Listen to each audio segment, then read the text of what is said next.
Malaysia kini berada di bawah sorotan dunia. Dalam beberapa bulan terakhir, hampir setiap langkah politik luar negeri Kuala Lumpur menjadi bahan perbincangan global. Dari Washington hingga Beijing, dari Afrika hingga Amerika Latin, Malaysia tampak berusaha memosisikan diri sebagai aktor penting di panggung internasional. Presiden Amerika Serikat Donald Trump datang, disusul komunikasi intens dengan Beijing. Hari ini berbincang dengan Washington, esoknya menandatangani kesepakatan dengan Tiongkok. Bahkan, negara-negara di luar lingkar tradisional ASEAN, seperti Brasil dan Afrika Selatan, ikut diajak masuk dalam orbit diplomasi Malaysia. Bagi Perdana Menteri Anwar Ibrahim, ini adalah upaya menunjukkan bahwa Malaysia mampu memainkan peran besar. Namun, bagi banyak pengamat, manuver ini justru menimbulkan pertanyaan mendasar.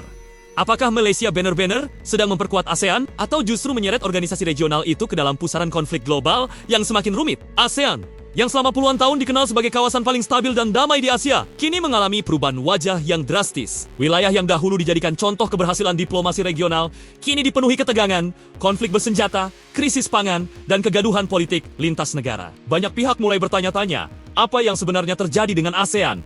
Dan titik balik itu, menurut banyak analisis, dimulai sejak Malaysia mengambil alih kursi ketua ASEAN pada awal ke-2025. Ketika Malaysia menerima tongkat estafet kepemimpinan dari Laos, harapan besar pun muncul. Pada periode sebelumnya, Laos dinilai berhasil menjaga suhu kawasan tetap relatif stabil. Tidak ada konflik besar yang meledak, dan ASEAN masih mampu menjaga citra sebagai kawasan yang mengedepankan dialog. Namun ironi, langsung terasa begitu Malaysia mulai memimpin. Ujian terbesar datang dari konflik Thailand dan Kamboja. Konflik lama yang sempat mereda itu kembali mencuat ke permukaan. Pada tahap awal, kedua negara memang sempat sepakat melakukan gencatan senjata. Anwar Ibrahim bahkan tampil percaya diri di hadapan publik internasional. Ia mengklaim bahwa Malaysia berhasil menengahi konflik tersebut. Anwar menyebut bahwa hasil mediasi itu telah disampaikan kepada Tiongkok dan Amerika Serikat. Ia menegaskan bahwa ASEAN mampu menyelesaikan masalah kawasan dengan kekuatan Asia sendiri, tanpa ketergantungan pada kekuatan eksternal. Namun, klaim itu tidak bertahan lama. Beberapa waktu setelah kesepakatan damai diumumkan, konflik justru kembali meletus. Dan kali ini, skalanya jauh lebih besar. Bukan sekadar bentrokan kecil di perbatasan, perang meluas hingga 5 provinsi. Ratusan orang dilaporkan tewas, dan lebih dari setengah juta warga terpaksa mengungsi, meninggalkan rumah mereka. Fakta-fakta di lapangan berbicara lebih keras daripada pernyataan diplomatik. Situasi semakin mengkhawatirkan ketika Thailand dan Kamboja mulai menggunakan teknologi militer modern. Drone tempur dikerahkan, rudal berkekuatan besar diluncurkan. Ini bukan lagi konflik bersenjata skala rendah, melainkan perang terbuka yang berpotensi mengganggu stabilitas seluruh Asia Tenggara. Bagi ASEAN, ini adalah tamparan keras. Kegagalan menjaga perdamaian ini menunjukkan bahwa kesepakatan yang difasilitasi Malaysia tidak cukup kuat dan tidak menyentuh akar permasalahan. Banyak analis menilai bahwa kegagalan ini bukan sekadar soal teknis diplomasi, tetapi soal pendekatan. Malaysia dinilai terlalu terburu-buru mengejar hasil cepat. Perdamaian seolah dipaksakan demi pencitraan, bukan dibangun sebagai solusi jangka panjang. Kecurigaan semakin menguat ketika perhatian Malaysia diketahui tengah terpecah. Pada saat yang sama, Kuala Lumpur sibuk mempersiapkan kedatangan Presiden Amerika Serikat Donald Trump ke konferensi tingkat tinggi ASEAN.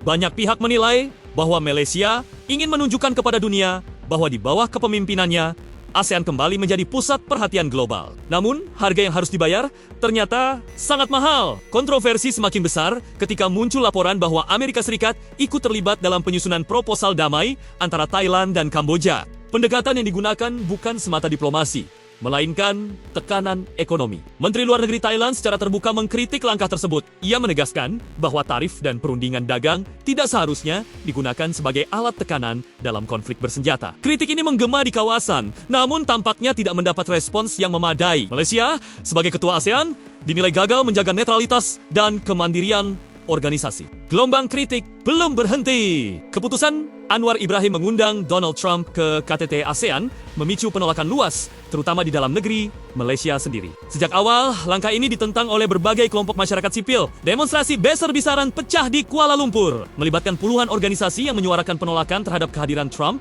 Bagi mereka, Trump bukan sekadar pemimpin negara besar, melainkan simbol kontroversi global, terutama terkait dukungan Amerika Serikat terhadap agresi Israel di jalur Gaza. Namun suara publik itu tampaknya tidak dihiraukan. Anwar Ibrahim tetap melangkah maju. Trump disambut dengan upacara meriah. Tarian tradisional dipentaskan di bandara, menciptakan kesan bahwa Trump adalah tamu kehormatan yang dielu-elukan. Pernyataan Menteri Luar Negeri Malaysia yang menyebut bahwa negaranya hanya ingin mengundang semua pemimpin besar tanpa kecuali justru memperkeruh situasi. Kritik datang tidak hanya dari masyarakat, tetapi juga dari parlemen Malaysia sendiri. Banyak anggota parlemen mempertanyakan logika menyambut hangat sosok yang tengah dikecam oleh dunia internasional. Kontroversi mencapai puncaknya ketika Anwar Ibrahim bahkan meminta Donald Trump untuk ikut menengahi konflik Thailand dan Kamboja. Bagi banyak pengamat, langkah ini adalah simbol kemunduran ASEAN. Organisasi yang dibentuk untuk memperkuat kemandirian kawasan justru meminta campur tangan kekuatan luar. Seorang jenderal Thailand bahkan secara terbuka menyebut Malaysia sebagai musuh dan pengkhianat ASEAN.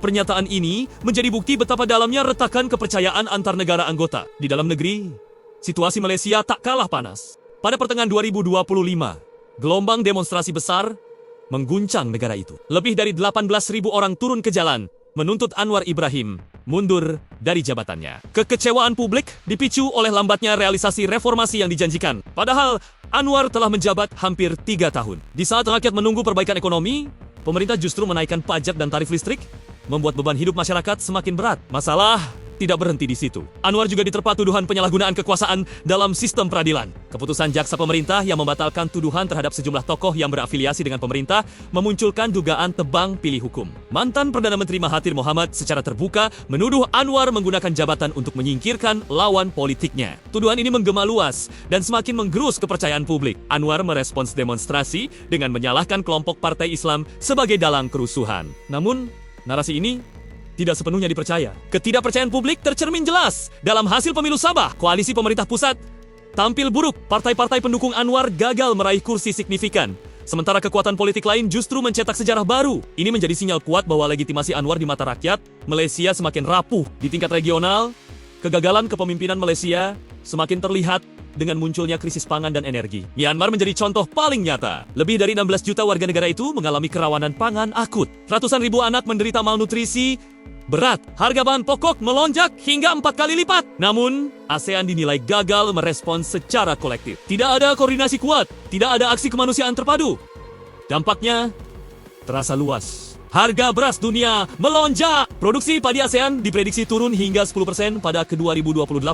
Kawasan ini terpaksa mengandalkan cadangan beras darurat bersama. Ini menunjukkan betapa rapuhnya ketahanan pangan ASEAN. Krisis energi pun menghantui. Hanya sekitar 23% energi terbarukan yang dimanfaatkan di kawasan ASEAN tertinggal jauh dari wilayah lain. Indonesia mulai bersuara lebih keras. Menteri Luar Negeri RI menegaskan bahwa ASEAN harus memperkuat kerjasama dengan PBB dan komunitas internasional. Menurutnya, kekuatan sejati ASEAN terletak pada kolaborasi, bukan konfrontasi atau kepentingan politik sempit. Pada akhirnya, kepemimpinan Malaysia di ASEAN meninggalkan tanda tanya besar. Alih-alih memperkuat persatuan, ASEAN justru terlihat terpecah, lemah, dan kehilangan pengaruh. Konflik bersenjata, krisis pangan, krisis energi, dan kegaduhan politik menjadi wajah baru.